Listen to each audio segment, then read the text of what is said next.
Marchioness's 51 dead were not just victims of a horrific boat crash, but of a cadaver crime. A crime inflicted upon their bodies. Oh, right. The coroner's the main reason we're like focusing on this right now. In instances of mass death, such as this one, swift identification of the bodies is of the utmost importance. Oh, however, okay. in the aftermath of the Marchioness, it seemed like almost everything that could go wrong did go wrong. The first issue was who the victims were. Many, including Antonio, were wealthy and gay. A mother who lost her daughter that night would say there was a perception right from the start that the dead were yuppies and that somehow they did not deserve proper sympathy. In the rescue effort, there seemed to be an obsessive fear that the bodies themselves might have AIDS, given that it was a party of, quote, homosexuals and lesbians. Madeline Anderton, who survived... I'm sorry, that makes a difference? Rescuers and medical staff were, quote, more concerned to check her for potential AIDS than to attend to her injuries. As bodies were found in the Thames, they were brought to the Wapping police station, which acted as a temporary morgue. Westminster coroner Paul Knappman was responsible for those bodies and was assisted by forensic... I know, but okay, look, Southeast England. I understand that. Don't get me wrong, but like that's something that like. Oh God, this is so bad. Okay, we gotta go. We gotta take this truck back. We gotta take the truck back and repair. Dr. Richard Shepard. It was a grim sight at the Wapping station, with open body bags covering the ground in what was just a back room with a concrete floor. Dr. Shepard said that in each body bag lay the body of a young... Go fix up the truck a little bit. ...for a party, many in bright colors. The bodies were tagged at the station. Like,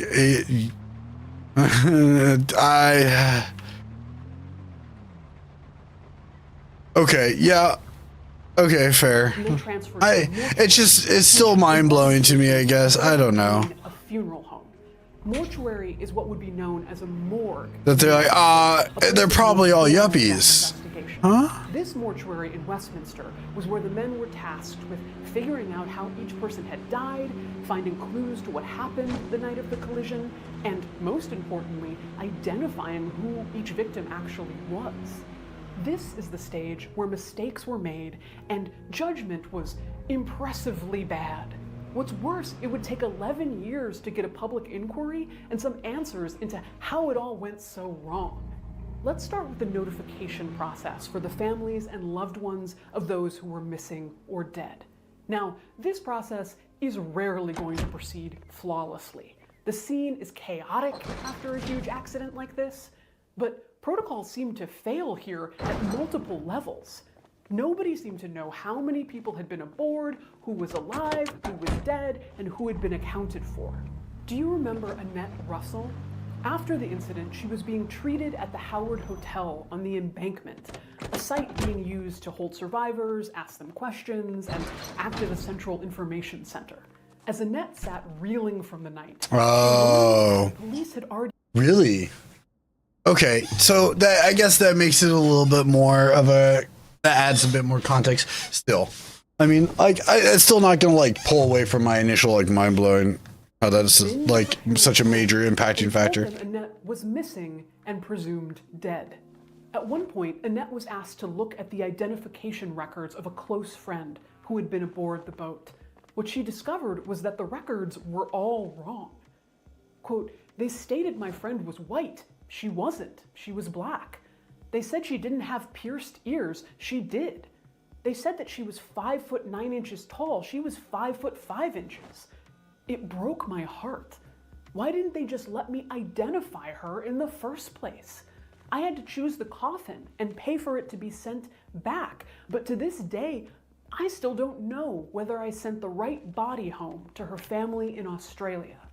At first, this sounds like a paranoid fear of Annette's, that the body of a victim would have her race completely misidentified and that the wrong body would be sent across the world. But that exact scenario actually happened.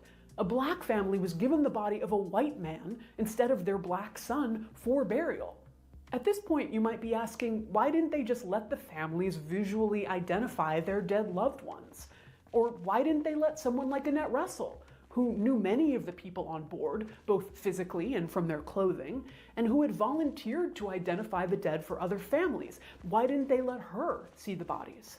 The quick answer to that is that Paul Knappman, the coroner, along with his team and the police, decided that it would be too distressing for the family to see the bodies from the Thames. Dr. Shepard supported this decision, saying it would be, quote, utterly inhumane. Would it have been utterly inhumane? These were bodies that had been submerged in the water for hours, if not days. Even after a short time submerged, the skin of a corpse will become pale and wrinkly. Depending on how long the body has been in the water, there could be various stages of skin slippage when the top layers of the skin. Oh yeah, skin slippage. We've heard about this before. Off. Combine that with the body potentially getting knocked around in the Thames, being nibbled on by animals, bloated by decomposition. It's understandable why a coroner might warn a family member about visually identifying a body. After a disaster, your dead loved one just doesn't look the way you remember them from when they were alive. And tell you what, I'll tell you how much I can handle, thank you. misidentification in those scenarios is always a potential danger. Please show But I Bod. believe giving the family Give the Bod, option please. to perform this identification would have been inhumane. Since I've found that if families are warned in detail about the body's condition beforehand, they can handle a great deal. Especially if this was someone they loved. For many people, they'd rather see their son a bit discolored or bloated than never see their son ever again. And, in fact, years later, when some families were shown the photographs of these supposed horrifying bloated bodies of their children, their response was that of enormous relief, as they were nowhere near as bad as they had been picturing. So, visual identification, though we may not agree with the reasoning, was out. But the bodies still needed to be properly identified. What about DNA testing? Though DNA testing had become widely used as early as 1986, and this was 1989, it wasn't like, available. I was gonna say, victims. it probably wasn't super accurate too. Some, but in order to identify someone through dental records, you have to have some idea whose dental records you're looking at. And that level of organization, according to the coroner, just wasn't present. So the decision was made. They would identify the dead through fingerprints, a very common procedure, normally. At first, Coroner Knappman and Dr. Shepard went about fingerprinting the bodies through the usual police inking process. But as bodies continued to come in, for the bodies that had been in the water for days, the standard procedure was becoming impossible. I mentioned skin slippage, which happens during decomposition. When that slippage happens at the hands, it's known, somewhat on the nose, as degloving. Basically, skin coming off fingers and toes. And fingers in that condition don't always have enough. It's accurate if you're comparing ones that you know. Yeah, well, and it had only been kind of widely or generally used but for like 3 years. It's not like a massive database. Oh, okay. Skin to obtain successful prints. Now, there was a specialist technique. Yeah, I just would. My point was, is it's not. It wouldn't be. It wouldn't be as good as we see it now. Gloved hands. But the lab they wanted to use didn't have the needed storage or any way to handle keeping the full dead bodies of the victims on the premises. So the hands of the dead bodies that needed to be identified were severed, cut off their dead bodies, and sent away to the lab. While this may sound horrifying, it was not an unheard of procedure at the time. Coroners have quite a lot of power when it comes to making decisions in death investigations, especially when there's potential criminality involved. And it's common for coroners to keep organs or tissue for further examination.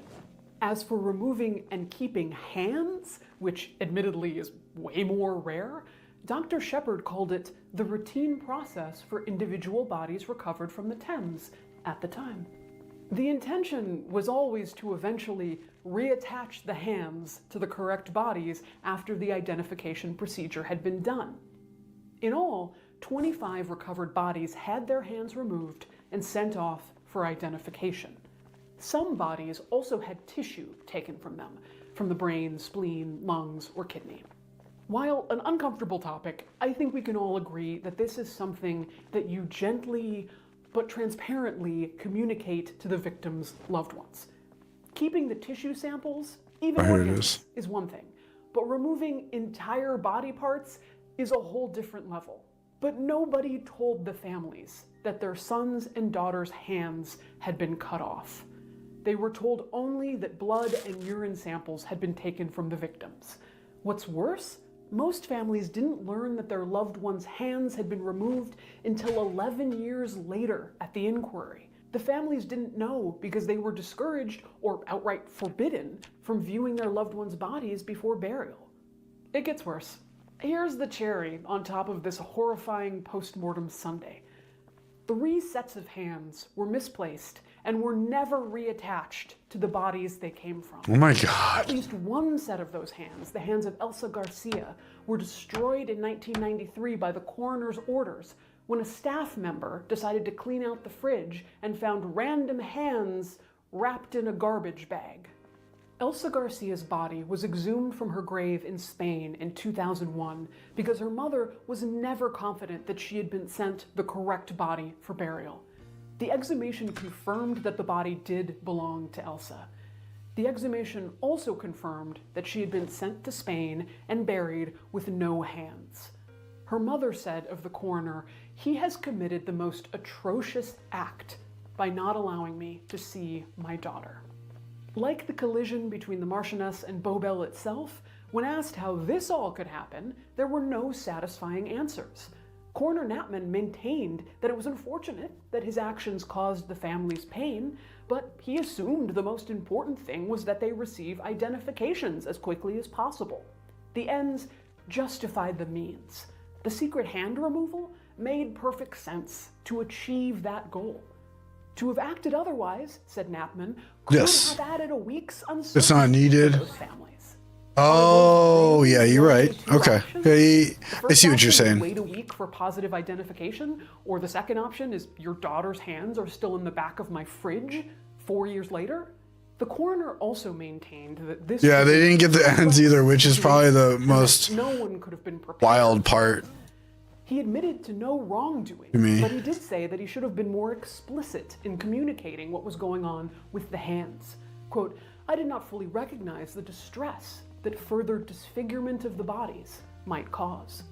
During the inquiry, the mother of Dean Palmer, one of the victims, stood up and yelled at the coroner, "If your mortuary is so dirty you cannot find a pair of hands for 4 years, you are no less than a butcher."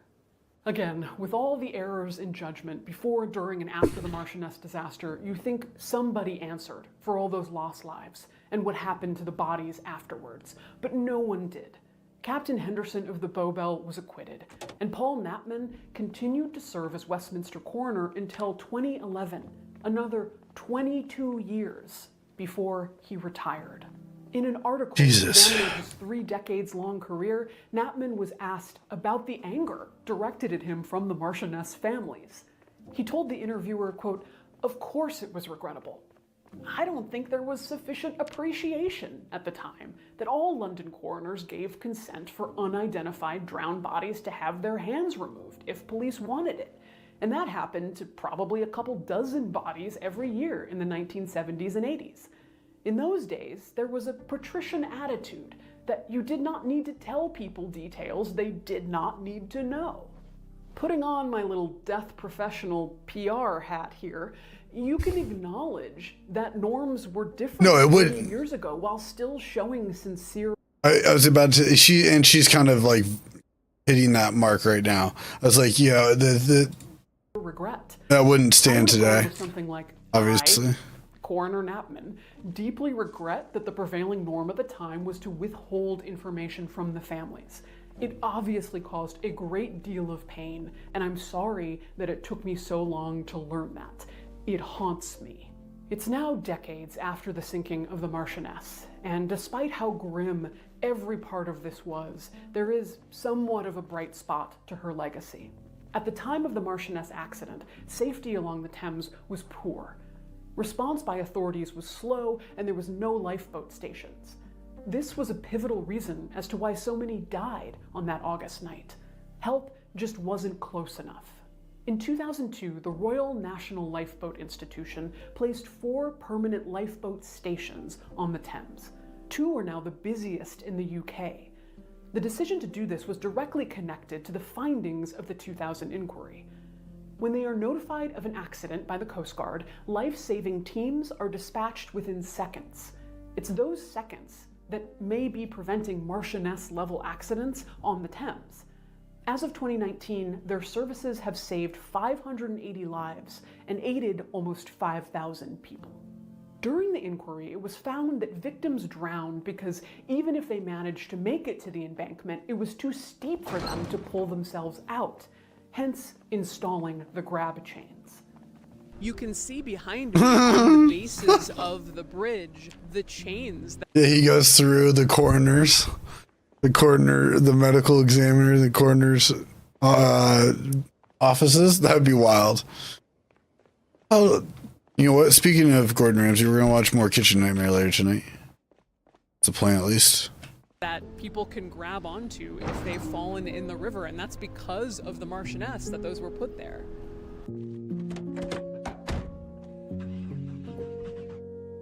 In September of 1989, that's true. It was good. Did come from it, but it's still rough. Memorial service for the Marchioness victims. Still a very rough Shortly after, a event. memorial stone was placed in the cathedral Nonetheless, with the names of the victims. It reads, "Many waters cannot quench love." When we cover a maritime disaster, we tend to choose incidents that are decades, if not centuries, behind us. It's fucking raw. It happened on my 5th birthday, actually, and it's particularly poignant because people are still alive who carry the memory of those who died. When I was in London for this project, I met someone completely by chance who was supposed to be on the Marchioness that night and decided against it at the last minute. Ripples from the disaster are still being felt, and the legacy of the Marchioness is unfolding and evolving.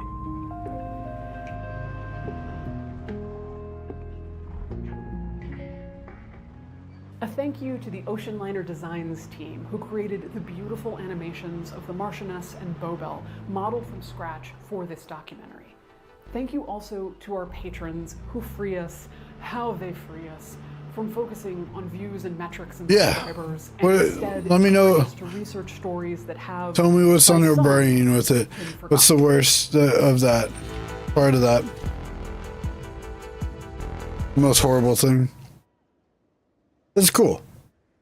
I definitely. That was interesting. I never heard about that. Ever. That's so interesting to me. What do I need? I think I'm gonna need crowbars, right?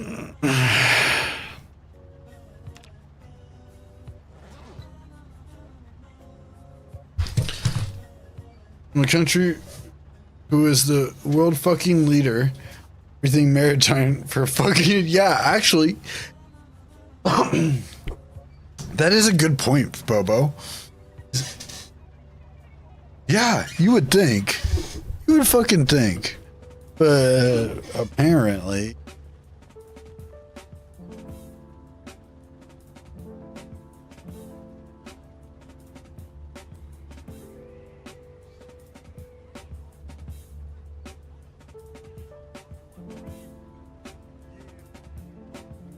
Okay, so small metal sheets.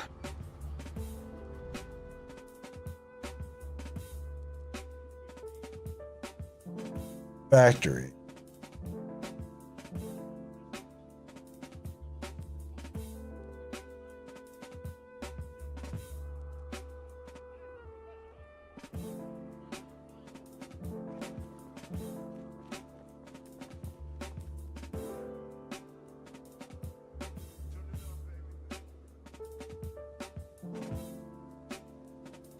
Jesus Christ, yeah. A garbage bag full of hands is a concept. And a killer band name. When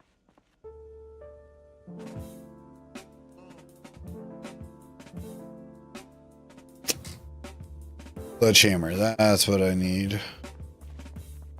I got one already.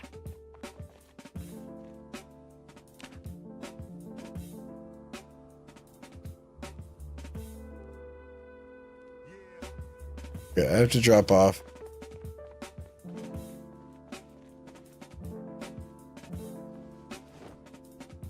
All these fucking nails, holy shit.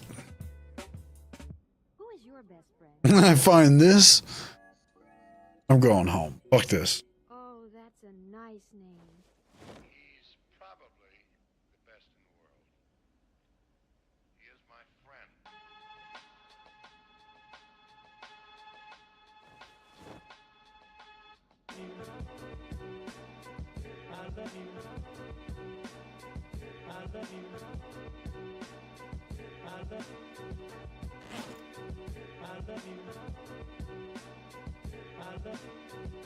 Not gonna get gas.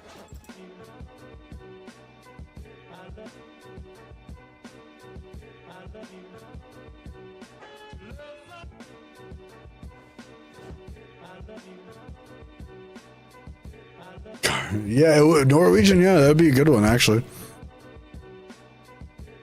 Man, I haven't listened to death metal.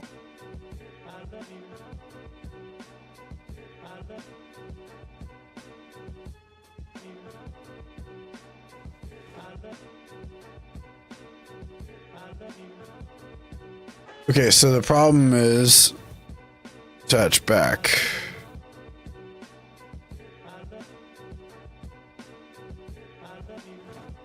I need to repair this. The problem is I'm gonna go through so many fucking nails doing it. A cat could sit there and be quiet for a week and it'd say he's up to something.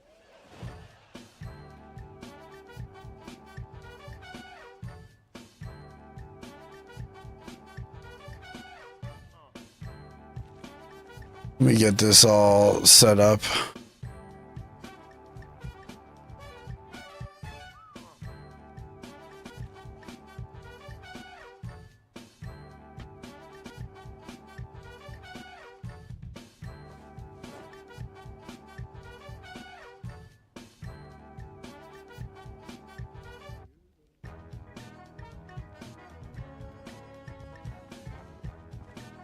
What's in that toolbox? Nope.